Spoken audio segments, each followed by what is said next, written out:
Grant. I'm the Director of Marketing and Communications at MediaSmarts. It's Media Literacy Week, and I'm really excited to be here with Jen Hanley, Head of Safety Policy for North America at Meta. Jen, I'm really glad to have you joining me today. Can you tell our listeners a little bit about yourself and the work you do at Meta? Thanks so much, Trisha. I'm delighted to be here, and what an important week to recognize and to have this conversation. I'm Jen Hanley. As you said, I head up safety policy for North America at Meta. In my role, I really get the great opportunity to talk to parents, to policymakers, to teens, to educators, and so many of our great partners to really help make sure that we're having a safe and age-appropriate experience on our platforms for teens. I joined Meta about a little over 6.5 years ago. Prior to that, I spent more than a decade at the Family Online Safety Institute, or FOSI. So I've been working on online safety and getting to talk to parents and teens and experts for a lot of my career, and just always really appreciate the opportunity to talk about everything we're doing here at Meta now. That's great. Thanks. And parents and teens are obviously going to be our kind of hot topic today.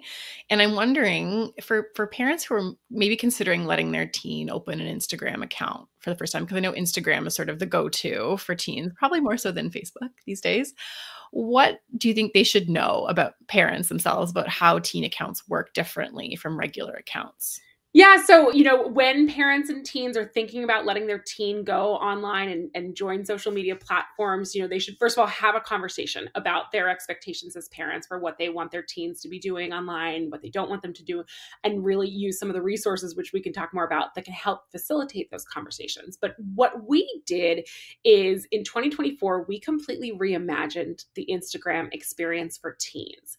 And so it's really, different than regular accounts now. Teen accounts were introduced. It's a whole new experience. These are built-in protections for teens now. So teens have these on automatically by default. So teens are enrolled in this when they sign up and get their account. And what does that mean for teens and for parents? So it means that teens have accounts that are private by default. And so it really puts the teen a little bit more in control of, who's following them, who can see the content that they share. So you have to be following them. The teen has to accept that in order to see that content, to interact with them. We have messaging restrictions on by default. So again, that teen is more in control of who can message them. If they're connected or following someone, then they can message. So they're in that strict messaging restriction. We have sensitive content controls on. Our most restrictive setting is on by default for teens now. So that kind of helps filter things out of Explore and Reels that may not be age appropriate. We have certain interactions limited for teens. So, for example, we have our hidden words, a really great bullying prevention feature, on by default as one of those features.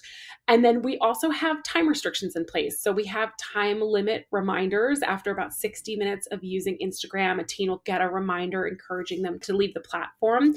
And something that we hear a lot about from parents, we have something called sleep mode. And that is meant to help address some of those concerns from parents about how much time their teen is spending on at night. And I hear a lot from teens too, that they kind of feel like they need to instantly respond no matter what time it is. And so sleep mode is really meant to mute nighttime notifications. So from 10 p.m. to 7 a.m., it mutes those. It can send an automated response so that teens don't feel like they need to respond at all hours. So that's just a little bit of the highlights of teen accounts. But again, these are on by default for anyone under the age of 18. And actually what I really love about them is if you're under the age of 16, you're actually going to need your parents' permission to change, to loosen up those restrictions. So again, it's about facilitating that conversation between parent and child. There might be reasons they want to change out of some of the defaults. I hear from student athletes. I was talking to a mom the other day whose son's trying to get a football scholarship, and so she's changed his account from private to public, and they did it in consultation with each other and talked about why. And so it's really the teen accounts are the great baseline kind of default settings. And parents and teens can work together if they want to change any of those. That's great. I really feel like that does help facilitate conversation. And I like, what you said about, the teens who are wanting to respond to their friends out of hours. Our research shows the same thing. And I think if you can set a norm, right, that it's shut down for everybody, or we're not doing it after a certain time, I think that's really beneficial. And so I'm curious to know, and actually one thing we talk about at MediaSmarts a lot, given these teen accounts, is that it's a great reminder to parents and to teens to sign up using their actual age. because then those features will be already included, right? Yeah, absolutely. We want to make sure that teens are providing their accurate age when they sign up. There are even things we're doing to encourage parents to make sure they're having that conversation with their teen. Understanding age is something that's pretty complex across industry. We also know when we announce teen accounts, right, teens are enrolled in these by default. We knew they may try to change out of the age range that they've already stated or misrepresent their age and try to sign up for an adult account. We earlier this year announced some additional work we've been doing on that, some technology we're using kind of behind the scenes with machine learning to try to understand age and find those accounts that might be misrepresenting to put them in the right experience. And we've actually expanded that to the rest of the world. We started out in the US in the spring and just this fall have been expanding those efforts. So we're really trying to be industry leading when it comes to understanding age and again, looking for those signals so that we can get teens into the right experience. It starts with that conversation and it starts with the age at sign up, but there's also stuff we're doing behind the scenes to try to put people in the right place and into the teen accounts. And Trisha, one thing we've been talking about a lot at Meta and advocating for kind of around the world is actually really trying to get that understanding of age from the App Store. We've been calling for legislation that does age verification and parental approval to use apps at the App Store level. We think that's really an important piece of this puzzle. It's probably the best place to get the most accurate age. And it also, in a way, is more privacy protective. It allows parents and teens to kind of do it one time, and a signal would get shared with apps like ours and many others that teens use. Teens use about 40 different apps a week, we've heard from some research. It's a lot for parents to keep track of and to manage and to try to figure out, getting that age accuracy. And so that's part of why we've been advocating for the App Store approach when it comes to understanding age. And we've seen in the US, I think about 20 different states have introduced different types of legislation around this. I think 3 so far have passed and been signed into law. Brazil just signed something. So we're starting to see this, an appetite for this type of legislation, which is really great because there have been bills and laws introduced around the world that do, have different approaches to age that in a way that might make it really a lot more complicated for families. And so that's part of why we're calling for the App Store approach. And have you seen any improvements or news in Canada at all on this side of things? So we've been having some great discussions on it. And it's something, I don't have Canadian data on the US. I know like parents overwhelmingly support this idea, right? Because it really does kind of simplify things. It takes existing structures, stuff they're used to when they're helping their teen set up a phone, putting in that date of birth kind of in one place. And it passes that signal then along to the individual app. So I don't have Canadian numbers. I know in the US though, from a study that we saw that a lot of parents really like this. So I think we'd probably see similar results in Canada. In Canada, there have also been discussions. I know some provinces have talked about underage, certain bans for age restrictions and things like that. Again, you need to understand age to contemplate anything related to online safety legislation. And the App Store approach would actually let a parent make that decision. So a parent could decide, I actually don't want you using a platform till you're a certain age. And with the App Store approach, they'd be able to give their approval if their teen wants to download an app or say, nope, not yet. Have a conversation at home and decide you need to be a certain age in our household until you can download and use that app. And moving along to some of the privacy issues, so privacy settings, I'd love to hear if there are some, aside from, the teen default settings that parents and teens should be aware of. Yeah. So again, we have those built-in protections with teen accounts with a private by default account for teens, but we also have a lot of additional settings with our parental supervision tools. So parents, again, can really have that conversation with their teens. Parents can decide if they want to do even more than what we offer with teen accounts, if they want to make things more restrictive or loosen it depending on, their needs and their family. But, we have the teen accounts on automatically. The teen can request if they want to change those.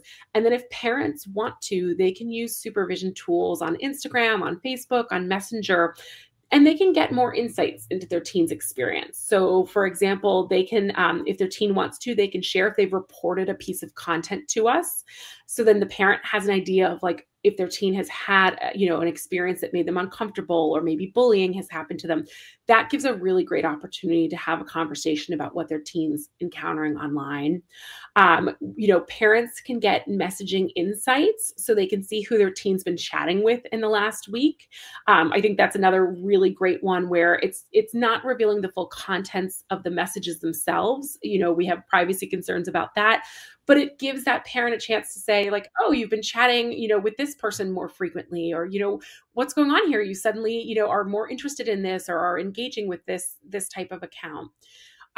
Parents can also, with supervision, see who their teen is following and who's following their teen. Again, it's really meant to give more insight into the types of content and accounts that their teen is interacting with. And we talked a little bit about time with our sleep mode, but I think one really important thing is that parents have a lot more control over time if they want to. So a parent with our supervision tools can decide they can, limit the duration of amount of time a teen can spend on our platforms in any given day. I was with a parent in Wyoming a couple weeks ago, and she said her kids get 15 minutes. And they have to justify if they want more time. And so she said, birthdays, or if they're out of school or something, they send her a text, and then she adjusts the setting. But 15 minutes was what she wanted in her household. And then she's flexible depending on their needs. But you can also block out certain hours. So you can fully block, not just meeting notifications, but parents can fully block the nighttime hours, or school day is another important one. And so those are just, some of the additional, in addition to just those privacy defaults, some of the additional tools that we have that I think can be really helpful for parents to give them more insight into their teen's experience on our platforms, facilitate that conversation, set different restrictions. Every teen is different. I'm a mom of 2 kids. My kids are younger, but I can tell you they're just at different levels of maturity and interest areas and self-regulation. And so a parent may want to customize the experience a little more for each of their kids. But we also want to make it really easy for them. Parents are so busy. I hear from parents a lot. They're busy. They're overwhelmed. There's a lot to manage and figure out. And so that's why we have the defaults with teen accounts. So parents don't have to do anything else if they don't want to, but then they can customize and use the supervision controls. Yeah. And I think one thing we talk about a lot at MediaSmarts is, especially when kids are starting out on a platform, you may have sort of tighter reins, right? And then they eventually can earn, a little more freedom. But having those kinds of, parental controls in place can be really helpful, especially in the beginning. And so it brings me to my next question. Parents and kids, they can sometimes disagree, right, on how much oversight they should have. And you've sort of explained a little bit about how, you can kind of adjust the privacy levels. And how does that actually work? I'm curious, like, do kids have to request it? Are they at a certain age able to change it? Like, I'm curious to know what that looks like. So again, they're defaulted into our teen accounts. If they're over the age of 16, the teen themselves can change that unless they're in a supervised experience. So if their parent's already supervising, the parent may, want certain restrictions already in place, so those stay. If they're under the age of 16, they actually do need to request their parents' permission. We have a way within using Instagram that a teen can send that request to the parent. They click on it. We have, when we made the announcement, like there's some screenshots you can see. It's pretty simple, but they can send the request to the parent, and then the parent can decide, and they can determine if they want to loosen any of those restrictions. So it kind of connects the parent and the teen, and then lets the parent make the decision. And parents can ignore it if they want to, or they can say, oh, yep, I do want to change these settings. I actually, want to make a hard block at night, or I want to give you more time, or change that time limit reminder, for example. And I imagine something similar would happen with Messenger for kids. Is that right? Like, when you start out with Messenger for kids, parents have a certain amount of control. How does it work on Messenger? So Messenger for Kids is a little bit different than just regular Messenger. But what we did is we expanded our teen account protections. We started last year in fall of 2024 with just Instagram. And then in April of this year, we rolled out teen accounts to Facebook as well as Messenger. So parents have a similar, expectation, and they have, similar experience with teen accounts there, and similar parental supervision tools. So we thought it was really important to really take this across our family of apps.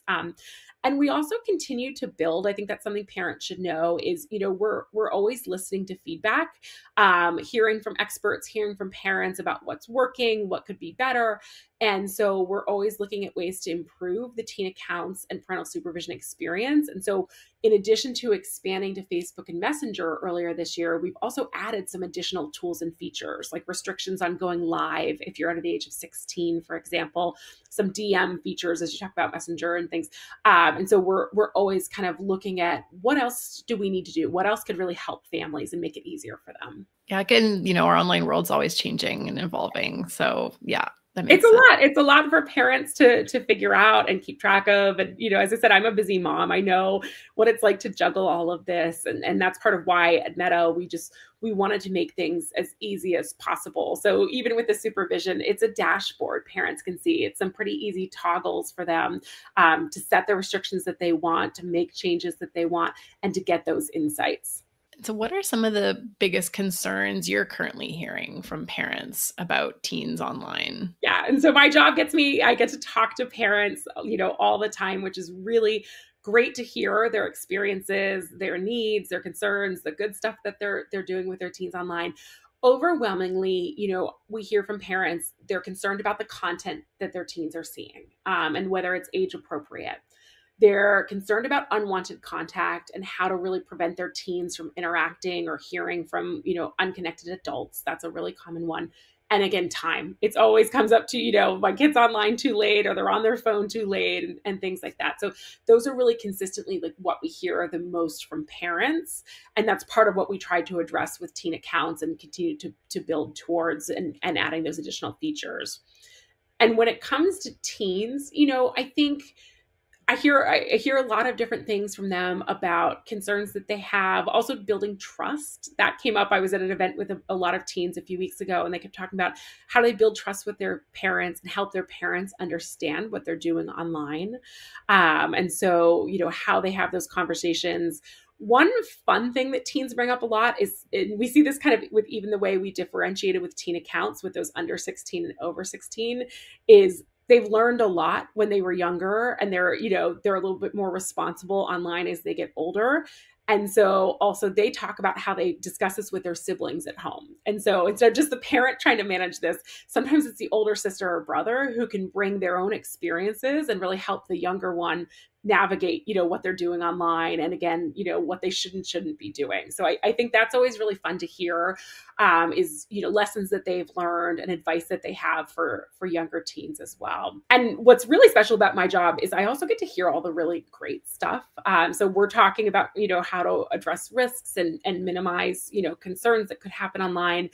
But I also get to hear from teens about all the cool things that they're doing, the way they connect with their communities, how creative they are, the content that they like to create. And I think that that's something that's sometimes missing from the discussion. We're so focused on, that safe experience, but we also just want to make sure it's a fun experience, a creative experience. And so I love hearing that from teens and from parents. Sometimes when you get to hear like the stuff that they do together or the accounts they both follow and have learned from or planned a vacation as a result of, something that the parent and teen might be following online together. So that's always really special for me. Yeah, we agree. I mean, it's so great to see youth's voices getting heard and to see that they can, speak up in online spaces and express themselves. And we have a great program that we've been running, the Teen Fact Checking Network, which actually started in the US with MediaWise and came to Canada last year. And the teens are teaching each other how to fact check information and how to, find out if the things they're seeing in their feeds are real or not. And we just think it's such a great way. And like you said, that peer-to-peer learning piece, like the older teens teaching the younger ones. And I think we also underestimate, how much young people care about their privacy, and they are quite savvy, like savvier than you would think about thinking about, their future employers, thinking about, the things that they post now are, are going to be here, right? The digital footprint, lasts forever. So we, in our research, have always been sort of, pleasantly surprised that kids are savvier than we give them credit for. Yes. And again, I think that's also like as they mature and, as they get a little bit older too, they've figured some of this out more. And that's part of why with teen accounts, we have that 13 to 16, 16 to 18 range. We have a program called Screen Smart that we've been taking out kind of around the world where we talk to a lot of parents, parent creators, parent leaders, and some of them involve teens coming too. And that's one of my favorite places to get these insights, especially. And like, I had at one a few weeks ago, an older teen raised his hand and talked about how he's managing this at home with his brother because he said it's hard for his mom to figure some of it out, but he knows it all. And it was neat to see, again, what he's done in terms of his settings and how he's customized his experience and thought about his digital footprint as he's getting ready to go off to college. One thing that we've been talking to youth a lot about lately and trying to, share with educators is how to, train algorithms. We know teens sometimes say their feed can start to become filled with, unhelpful or even kind of harmful content. And it could be, they find it's hard to undo. What kind of tools and strategies do you offer on your platforms to help them, reset their feeds, train their algorithms? So I mentioned part of teen accounts, we have that sensitive content control. So that's something that's kind of restricting some of the type of content that might get recommended, that they might come across and explore, things like that. So that's one of the baselines that we have in place, one of those safeguards that we have with teen accounts. I think for a lot of people too, just explaining that there's not one algorithm, it's really a set of systems and rules for things. And so what you can do, and I know some teens are maybe better than parents even at doing it, is that you can manage what recommended content you see. And so there are ways you can select you're not interested in something, for example. If there's a type of content that you just don't want to see, you can tell us that you're not interested in it. You can customize things so that you're seeing stuff that's more from like your favorites or just those that you're following, for example. I like and use the not interested a lot. I hear from teens too, where like sometimes they have a really strong interest in something for a while, and then it's just like a topic that they don't want to follow or see more about anymore. So that's another way where selecting not interested can kind of remove that post, and then it'll help prevent us from recommending a lot more of that type of content. With teen accounts too, in some areas we have topic selection, so teens can choose from about 30 different areas of content that they want to see more of. So cooking and travel and different sports and those interests that really kind of define who they are, they can select those and then they'll see more recommended content along those lines, stuff that they tell us that they really like and want to see more of. So those are some of the things that they can do. You can also like snooze posts and snooze types of content. And then one thing we've been testing out is that you can also reset your recommendations. So it gives you kind of a fresh start. And then you can kind of build from there if there's other stuff that you want to explore or see more of. So I will warn you, if you try doing the recommendation reset, it does completely reset it for you. So if you were really liking your feed before, it may not be exactly the same. You might need to spend some time trying to customize it. But again, that's something that we've heard is really important for people. Sometimes they do want that fresh start. So that's why we've been doing the recommendation reset. And then also just, when it comes to problematic content, hopefully most parents and teens know, but we do have our community standards and our community guidelines that really govern content, what's allowed and not allowed on our platform overall, our systems to detect that content that's not allowed, as well as that ability to report. So anyone can report any piece of content to us. The reporting is anonymous. We're not going to tell the person that Trisha reported them. It comes through anonymously. And that again, we take action on those reports and can take that content down if it violates our community standards. So there are a number of different things that can go into customizing the type of content that a young person is seeing. And we're always working to make sure that it is, a more age appropriate experience and that we can filter out things that just based on talking to experts, our youth advisors, and so many others may not play the right role in a young person's experience on our platforms. Yeah, that's great. I think it's so important for people to know that these features exist, right? And to start using them. So and we want them to be simple, that not interested. It's kind of an easy click for people. And again, it helps our systems understand that you just don't want to see that topic anymore. I have one last question for you. So I want to know, in general, we've talked a lot about the different ways that you're doing this, about ensuring families are supported and prepared to use platforms like Instagram. What are you doing in terms of having access to, digital media literacy education and expertise? Well, this is where I love our partnership so much because you guys are an important part of it. We have something called Meta's Family Center. That to me is like the one-stop shop when it comes to education, when it comes to literacy and information about the tools that I've mentioned. So all of our parental supervision tools, you can go to our family center to learn more about those. And we have an educational resource hub there. And so that's where we have expert-backed guides. We have a parent's guide to Instagram, for example. We have resources that we've created with you on some really important emerging topics like Gen AI and healthy, online experiences. We have guides from Connect Safely and other partners that we work with there.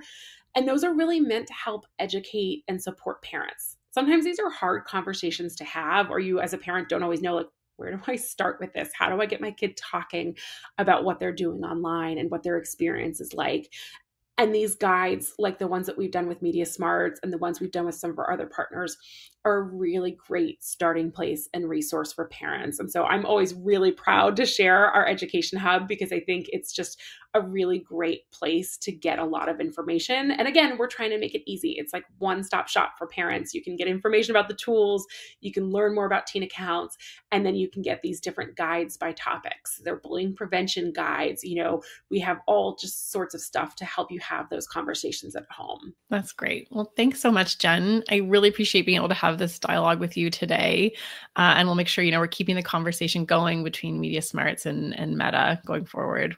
Thank you, Trisha. Again, we really appreciate working with MediaSmarts, all the great insights that you're able to provide us that help shape the work that we're doing. You're always able to provide really thoughtful insights that help us improve our products. And so, and get the information out there to families, to educators, and to others. So we really appreciate the time today. Thanks so much. Thanks, Trisha.